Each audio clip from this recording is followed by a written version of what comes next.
Good day, everybody, and welcome to another edition of the Military and Foreign Affairs Network. I am your host, the voice of reason. Today we are continuing our ongoing coverage of the Russian-Ukrainian war. And we're going to look at ongoing battlefield activities. We're going to look at Bakhmut. We're going to look at Avdiivka. We're also going to start by looking at some headlines that are making its way around mainstream media and even in Ukrainian and Russian media itself. So the first, as I pull up my Russian-Ukrainian war information sheet that contains various news outlet reports, the first one is from a Ukrainian site, and it's from Euromaidan Press. And the headlines are: Ukraine uncovers children's torture chambers in deoccupied territories. Now think about that for a second. They're saying they found torture chambers in which children were tortured. What I would like you to do, the listener, is disassociate yourself from this conflict, this war, and ask yourself, could you see yourself participating in the torture of children? Now, I haven't read the article yet, but obviously the article is what it is. It's alleging that the Russians have specifically set up torture chambers where they are torturing children. Criminal acts. Now, if most of you have then come to the conclusion, if you have truly disassociated yourself from the conflict and say, no, I could not torture children under any circumstance, which I could not either, then this has to be false. Unless the Russians have specifically gone out and created a unit full of pederasts and individuals of criminal nature and created a unit specifically to torture children. Let's look at the article. Let's read the article, because this interests me. It's kind of where the Ukrainians are going with this. So again, it gives the headlines. And during the occupation of Kharkov and Kherson oblasts, Russians set up torture chambers for children deemed to have resisted. One torture chamber in deoccupied Kherson contained a separate room where Russian occupiers held children. Okay. According to the Ombudsman, one boy spent 90 days in one of these torture chambers. He claimed Russians tortured him. They cut him with a knife and burned his body parts with hot metal. Moreover, Russian occupiers took him several times to execution and shot him over his head. Every hour, every day, he could hear screams of tortured men and women. The Ombudsman claimed that children held in the torture chambers were not fed and were given water once a day. Moreover, the Russian occupiers lied to children. They used psychological pressure on children. The Russian occupiers claimed that the children's parents had abandoned them and that they would not return to them. Interesting. So just based on human nature, and I'm talking about the average person's human nature, not a criminal's human nature, but an average soldier's human nature, based on my time in the U.S. military, based on my experiences interacting with other nation-states' militaries, it would be very hard to create a group of men that would intentionally torture children. I'm just saying. Is it impossible? Well, absolutely no, it's not impossible. Could it happen? Yes, it could happen. Crimes happen every day within the criminal element of society. But on the surface, without actual proof, I think or believe that this Ukrainian news outlet could be reaching for straws here. But that's just my opinion. Let's see. Russian troops shell Kherson's critical infrastructure, the new voice of Ukraine. Let's see. This is Army recognition. U.S. plans to deliver Ukraine with smart bombs, joint direct attack munitions, JDAMs. Interesting. U.S. to send Patriot missiles to Ukraine. Russia warns of consequences. Zelensky opposes push for Russian athletes to join Olympics. Russia warns of unpredictable consequences if U.S. sends Patriot missiles to Ukraine. Putin's warning. Russia says U.S. Patriot missile would be fair game. Of course it would be fair game. Ukraine war. How much money and weapons should Biden give? ? And again, a lot of talk in the news headlines about the possible deployment of the Patriot missile batteries. Now the question is, are these PAC-3s, are these PAC-2s? Probably PAC-3s designed to intercept cruise missiles, ballistic missiles around Ukrainian cities. Hard to say what we would be sending the Ukrainians. I would say at this point nothing's off the table, as we've seen a variety of weapon systems being sent to the Ukrainians. Now, we're also hearing, again, now the JDAM, how would that be used? Do the Ukrainians have a operational air force which could successfully deploy the JDAMs against targets, against Russian targets? Difficult to say. I don't hear a lot about Ukrainian ground attack sorties against Russian targets. But we're also hearing the possibility that NATO, Western nations, could send the Ukrainians actual multi-role fighter aircraft as well. So, of course, the Ukrainians would have to have a very good air defense network in the west, meaning west of Kiev, probably near Lviv, other areas that are protected by these Patriot missile batteries, to then be able to deploy actual fixed-wing aircraft outside of the scope of how they're currently utilizing their fixed-wing aircraft now. They're having to fly very, very low, and that is really the only way at this point the Ukrainians are able to conduct a ground attack mission against Russian targets. The idea that the Ukrainians would get Leopard 2s, main battle tanks, again, difficult to say. Would it change the dynamics on the battlefield? Probably not. You would have to set up a very large training program, most likely in Western Europe, to train Ukrainian soldiers in the Leopard 2. That's probably already being done.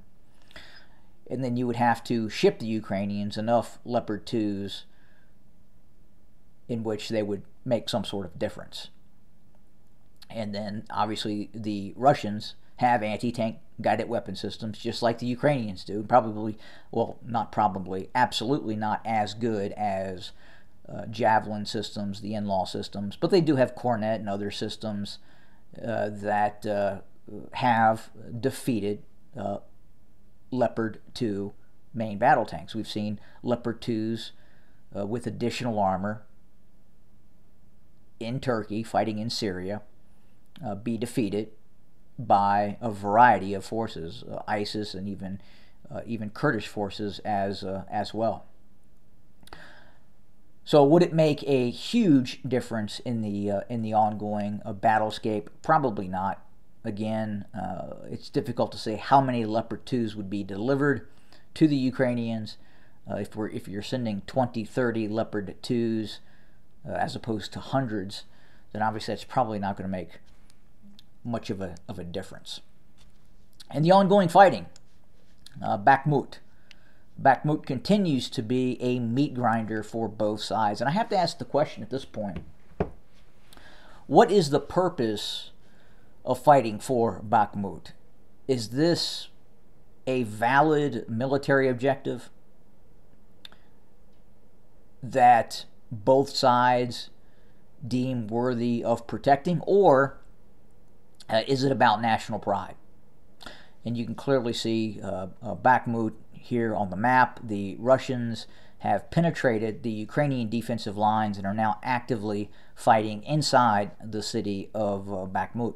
And the Ukrainians continue to attempt to defend Bakhmut as we speak. We see elements of 2 brigades and 1 regiment assigned to Bakhmut. You have the 57th Motorized Rifle Brigade, and then you have the 71st Yager Brigade that is currently defending Bakhmut, backed up by the 6th Battalion, 7th Special Operations Center. And then what's interesting, at least on this map, it appears the Ukrainians are setting up a second defensive line behind Bakhmut as if they anticipate the eventual loss of the city. And directly behind Bakhmut, and probably being used as reserve forces to spell these units that are currently fighting in Bakhmut, while at the same time setting up a second line of defense behind Bakhmut. You have the 58th Motorized Rifle Brigade, the 241st Territorial Brigade, the 125th Territorial Brigade, and the 46th Air Mobile Brigade. And then to the north, the 214th Assault Battalion, OP4. That's interesting how they have named that unit the Opposing Force Battalion. And then backing these forces up, another line of defense containing the 1st Tank Brigade. Again, this unit, I believe, is normally northeast of Kiev.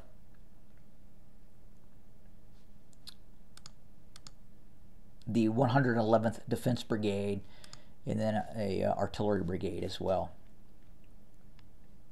So interesting to see this meat grinder continue. Obviously, the Russians are continuing its pressure campaign to seize Bakhmut. And I have to question the tactic being used by the Ukrainians. It seems reasonable that the Ukrainians could back out of Bakhmut, the Russians could move in, and then the Ukrainians could hit Bakhmut with its extended range systems such as the HIMARS and what have you. But our understanding is very little is left of Bakhmut, and again, this seems to be, at least on the surface, a battle for national pride. It's like a World Cup soccer game, but with men's lives. Further to the south, we continue to see the Russians attacking and trying to take control of Avdiivka. Again, they're trying to circumvent the city.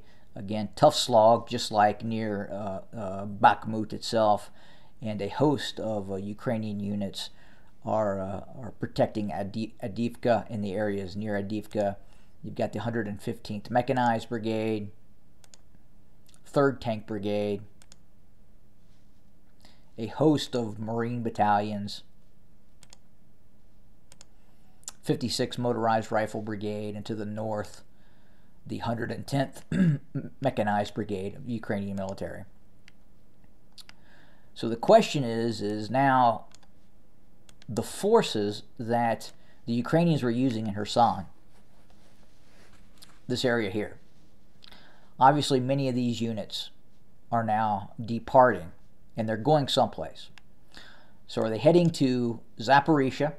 Are they heading east of Zaporizhia in this anticipated possible offensive operation that will take place, that could take place, moving south with the target of Melitopol, again, severing the land corridor to the Crimea.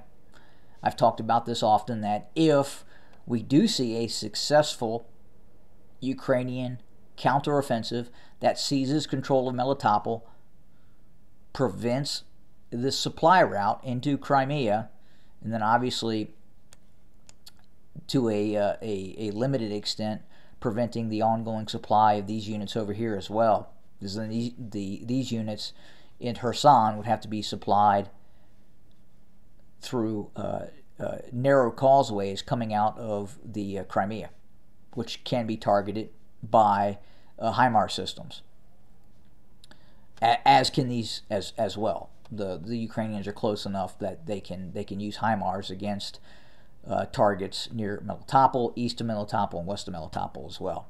So difficult situation for the Russians. But that Russian force density has increased. We've seen these Russian units that were on the western bank of the Dnieper River be redeployed to both the Donbass, fighting near Bakhmut, Donetsk, Avdiivka, and also Zaporizhia as well. So the Ukrainians will be, if they launch said offensive towards Melitopol, again, force density of the Russians greatly increased, and that could be a bloodbath either way for both sides. Or are they looking to do something else?